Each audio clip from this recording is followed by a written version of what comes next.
Well, Miss Owen, good to spend some time with you and time and space here. I think I told you I'm the president of your fan club. I mean, you really are. I suspect Darla and I almost had as much pleasure when we knew you were coming as a guy called Jonathan and a lady called Wendy. But we shared that joy with them, and we watched you grow since you were very, very small here in the church. And we've watched you sing and dance. And I think you even played the violin once. Did you do that? I believe it was the viola. I played it with Elise and Melody. That was really That's right. fun. That's right. And we've heard you read scripture with great effect. And recently we heard you preach. I mean, it was just an amazing sermon. That poem. You wrote that all yourself? Yes. That's enough. That's good. But it was good. Listen, have you shared that with Pastor Sean and Pastor Nick? You should. My recommendation is you wrote that out. You've got it word for word on a piece of paper somewhere. Yeah. Make sure you share that with Pastor Sean. We would benefit and delight, I think, in reading that in the monthly church bulletin. That would be great fun to do that. So if you haven't done that, make sure that you give it to them. Well, listen, we got people filming us here tonight. Did you notice that? They're out here. Around here. And Kevin has given us an assignment. He's a teacher, and our assignment tonight is to talk about dreams, visions, and plans. And general terms, but also I think probably he would want us to focus a little bit on the church as well. So dreams, plans, and visions, and this should be easy for us. I mean, it really should be easy for us because we're about the same age here, aren't we? I mean, you're 13 and what's 81 minus 13? Yeah, well, it's a few years younger than you. You are a few years younger than me. But anyway, we're about the same age. And so we probably see things the same way. I mean, if we go out in the street here in a few minutes and look west and we see the beautiful sun coming down, we would both look at that and we'd say, isn't that a beautiful sunset? Sunset. Yeah, we both agree. That's a beautiful sunset. And that dog, which is barking next door, we both agree that's a dog. That's not a cat. It's Definitely not. It's definitely a dog barking. Well, why do you suppose, if you and I agree on all these important things like dogs and sunsets, why do you suppose the Bible makes a big deal about age being a difference? I mean, you've read the Bible, so you know this. In 1 Corinthians, Paul writes, when I was a child, I'm pointing at you because you're closer to being a child than I am. When I was a child, I spoke as a child, I understood as a child, I thought as a child, but when I became a man, I put away childish things. What do you suppose Paul put away when he became a man rather than a child? What are the childish things he might be putting away? Well, in the bridge from going from a kid to an adult, which a lot of times I would probably say that kid, you just begin and then you slowly find this door. Teenager, I'd probably describe it, you're walking through the door. You're not all the way through the door yet, but you're starting to walk through your door. You're starting to get your own dreams, visions, plans. Your parents don't play such a big role in your life anymore. And then eventually when you walk through the door, then eventually you have to shut the door because you have to accept the fact I am no longer a child. I'm my own person now who is grown up and has my own ideas. And that kind of begins the cycle of being an adult. So I think he's referring back to my door metaphor of when he was a child, there was different things that he did than when he was an adult. As a child, a lot of times you have to accept a lot of the world's new to you factors, and as an adult you already know those.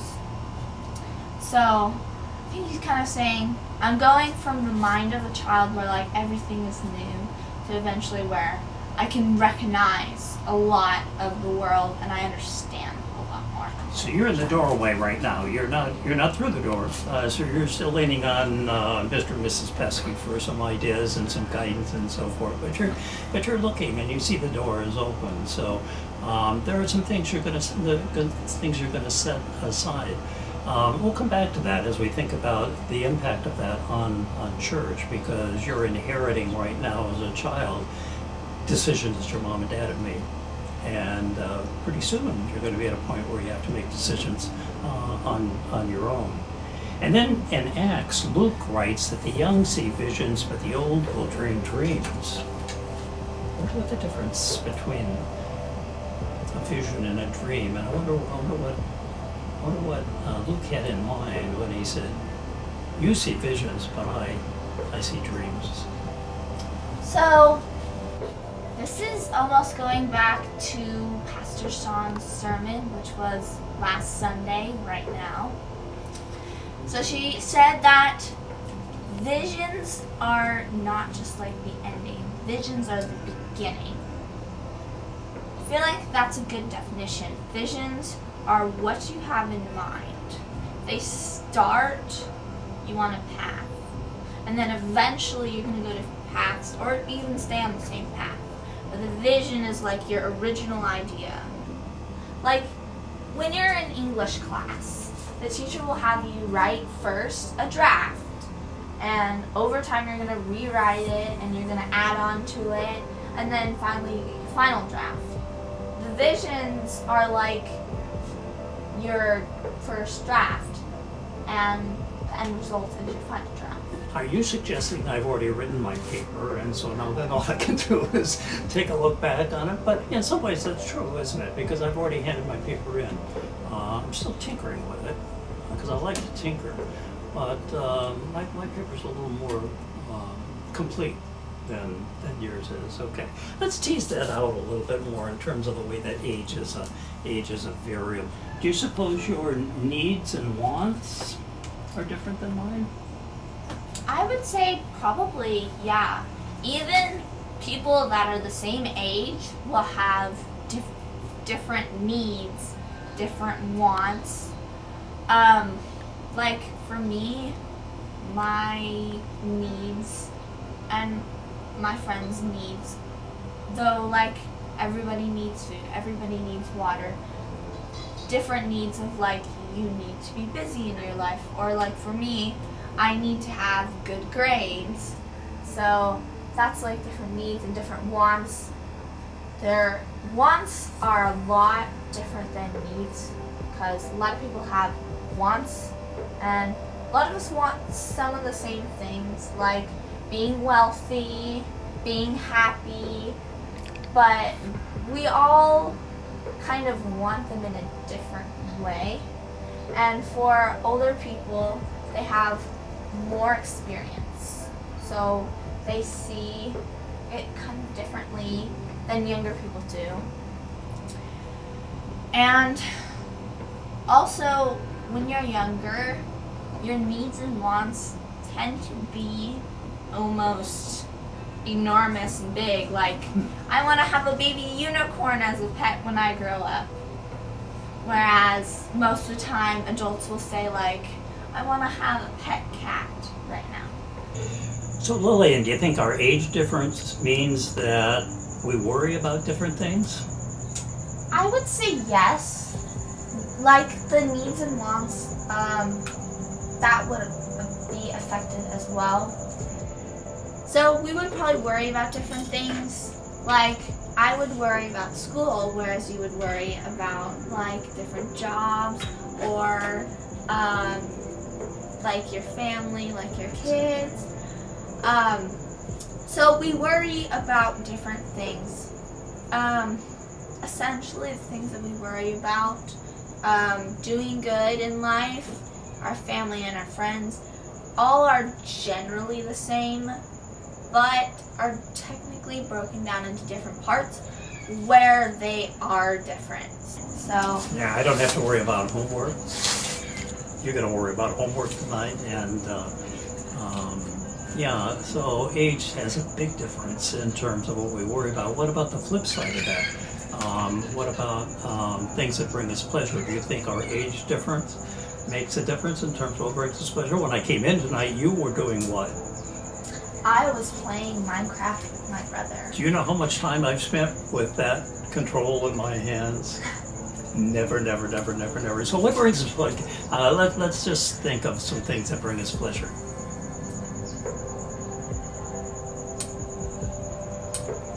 That's age specific. Those cookies in that box in the other room bring you pleasure, don't they? Yeah, they would bring me pleasure too. I saw them. A good run brings pleasure for me. Most likely, doing good on like a test and getting feedback from the teacher saying like, good job explaining this. Oh, that positive comments from a teacher is really powerful.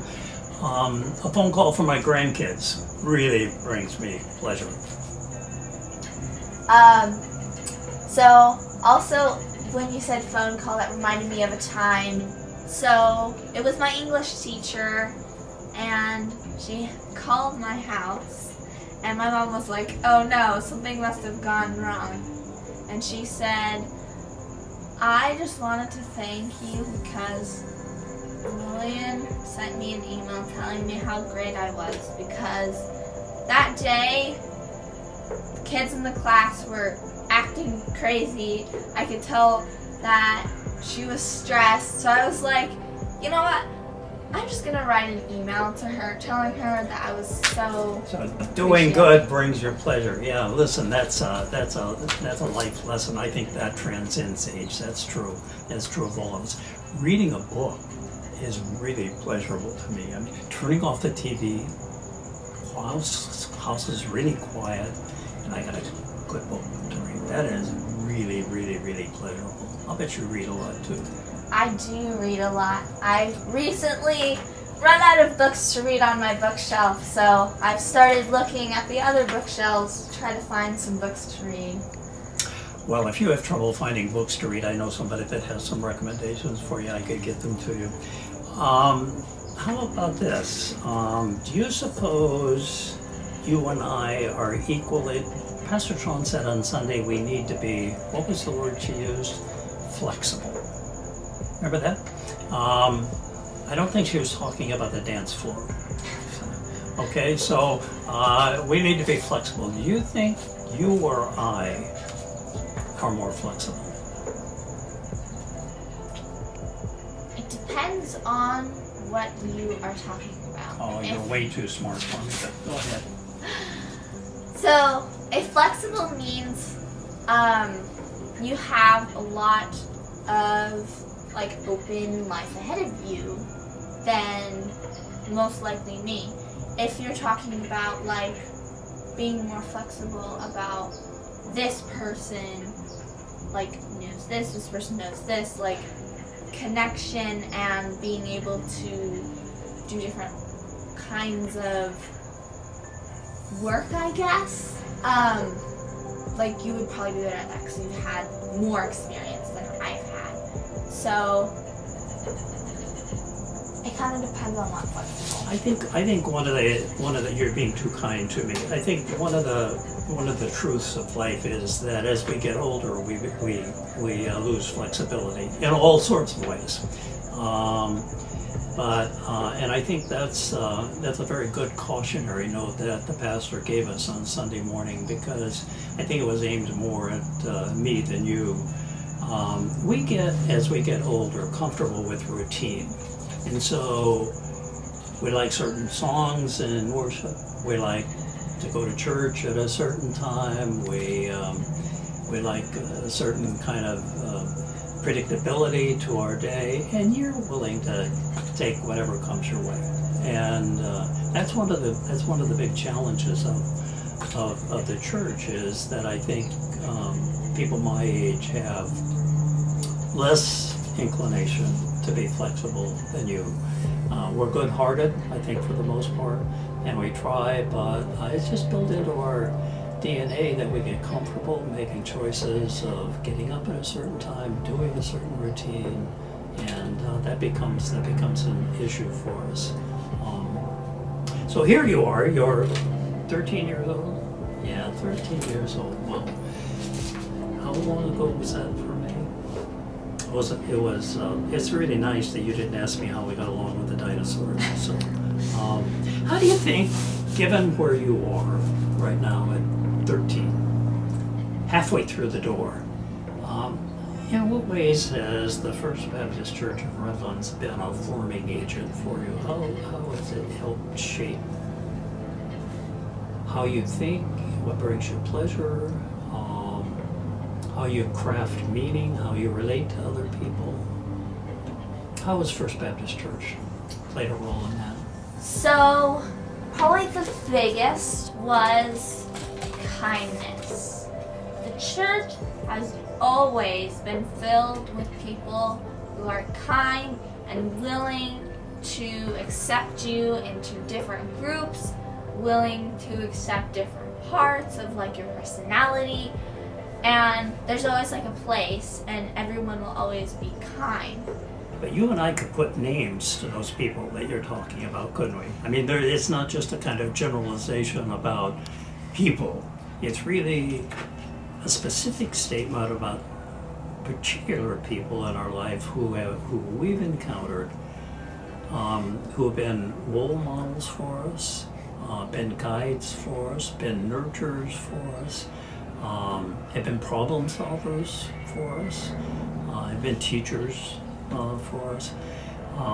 And we are, you and I, even though we're separated by at least 15 years, different people, because we go to a place down at Olive and Cone on a regular basis.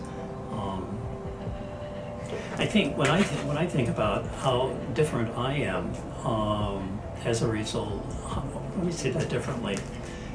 In what ways First Baptist Church of Redlands has helped nurture and form me? I think I'd put very near the top of the list the fact that I found at First Baptist Church of Redlands a place where I could go where I didn't have to check my brain at the door. You know, there are lots of churches in Redlands or there are some churches in Redlands where I would have to do that, where I would be asked to set aside my thinking in order to abide with the believing. And what I found at First Baptist Church of Redlands is I started going there when Pastor Joe DeRoulet came, almost about 35 years ago. And I would leave church on a Sunday morning and drive up Cajon as Darla and I would head home. And I would be thinking about something that he said. He would challenge me to take something from that service and to think about it as it impacted my life, my being, my soul, my relationship with my kids and my wife. And it was always profoundly honest. You know, it wasn't make-believe stuff.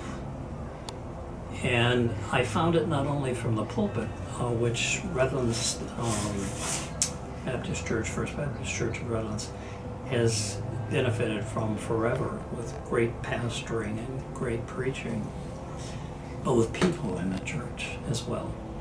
And we just lost a couple of really powerful members of the church, Jim Craich and Paul Zander.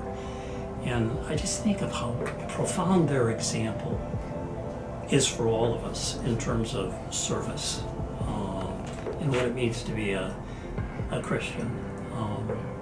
So the church for me, both from the front of the sanctuary and from the pews with people that I'm sitting with, has been really, really profound. Well, we both agree with that, don't we? So, what in the world has Sean got up her sleeve? She's inviting us to dream and envision. Maybe we like it just the way it is.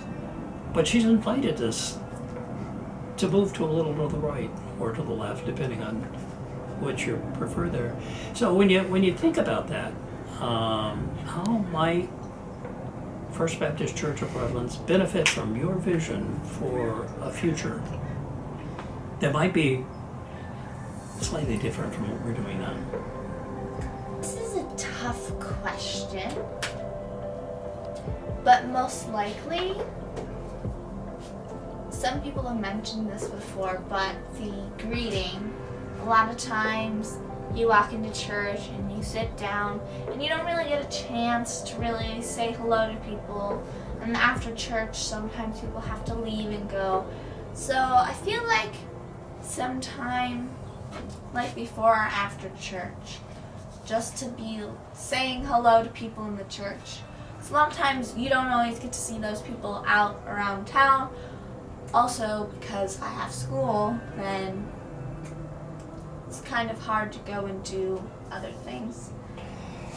Yeah, and if I were thinking about what my dream might be, I would. I'm less flexible than you remember. So I would want us to build on the things that I think are real strengths of the church.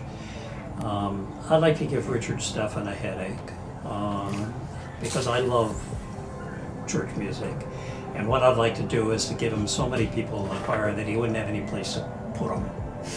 And I would want to give the greeters who are out in the parking lot in the morning a sore arm with greeting all the new people who are coming into the church on Sunday, because we got empty spots in the pews, and we got beautiful preaching going on and beautiful music going on, and I would love to see us fill the church, those empty spots in the church, with young couples who bring us young kids like Lillian Pesky, people like Ian and Ellie and Mary and Brian and Aaron and Brian and Tom and Tammy and Doris and Greg and all those people who are kind of in middle age, and just bring us those kids, because you add so much to the vibrancy of the church. And I'd want us to make sure that we always have powerful preaching and pastoring at the church that challenges us to live a Christian life, not just to hear it and go home on Sunday, but to practice what we hear. And I would want us to continue to have the kind of powerful church education program that runs from little kids up through old people like me. I can't tell you what nourishment I take from my group on Thursday evenings that meet over time and chew on what the pastor told us to talk about on Sunday. And I would look for ways in which this beautiful university over here could unite with First Baptist Church. We've historically been united, but there's so many good things that could happen if we would find new ways for that to take place. So I have some dreams. Too. One last question. Can you imagine a time in your life when the church will be central to you?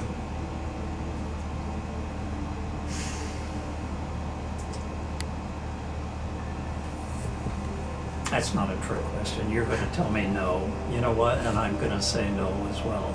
I can't imagine a time when the church won't be central for you. And I can't imagine a time when the church isn't going to be central for me as well. Well, I feel like the church, like we talk about Jesus being in our hearts, and our hearts is almost like the central part, and the church is part of that. So the church is almost like part of our heart with the Holy Trinity. So listen to me. You go up and get through that door, and through middle school, and through high school, and through college. I know a really good school, not too far from here. Your mother or dad knows something about it. And you grow up and get married and make $1 billion, you're going to remember us here, won't you? I would hope so. Yeah. I would hope that. I'm doing my best to make sure that I remember my childhood as well as staying in the present. You're a special young lady. God bless you.